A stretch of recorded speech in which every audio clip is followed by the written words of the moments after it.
time UPSC tuitions only in Tirumala IAS institute Chaitanyapuri. Call చేసి ఇప్పుడే join అవ్వండి. భీకర గాలులు చైనాను అతలాకుతలం చేస్తున్నాయి. ఇసుక తుఫాను, భారీ గాలులతో రాజధాని బీజింగ్ లో చెట్లు నేలకొరగగా పాత ఇళ్లు ధ్వంసమయ్యాయి. భారీగా దుమ్ము తుఫాన్ చెలరేగగా పార్కులు మూసివేశారు. ఈ నేపథ్యంలో చైనా ప్రభుత్వం అప్రమత్తమైంది. వందలాది విమాన సర్వీసులను తాత్కాలికంగా రద్దు చేసినట్లు ప్రకటించింది. బీజింగ్, డాక్సింగ్లో 693 విమాన సర్వీసులు రద్దు చేయడంతో పాటు రైళ్లను కూడా నిలిపేశారు. దుమ్ము తుఫానులు చెలరేగడంతో అధికారులు పర్యాటక ప్రదేశాలను మూసివేశారు. మరోపక్క విమానాల రాకపోకలకు అంతరాయం ఏర్పడడంతో ఎయిర్పోర్టుల్లో వందలాది మంది ప్రయాణికులు చిక్కుకున్నారు.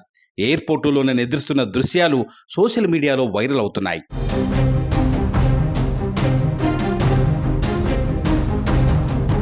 ఇదిలా ఉంటే చైనాకు తీవ్ర తుఫాన్ హెచ్చరికలు జారీ అయ్యాయి. 50 కిలోల కంటే తక్కువ బరువున్న వారు ఎగిరిపోవచ్చని హెచ్చరించింది వాతావరణ శాఖ. గంటకు 150 కిలోమీటర్ల వేగంతో గాలులు వీస్తాయని వార్నింగ్ ఇచ్చింది. ఈ నేపథ్యంలో ఆరెంజ్ అలర్ట్ జారీ చేసింది.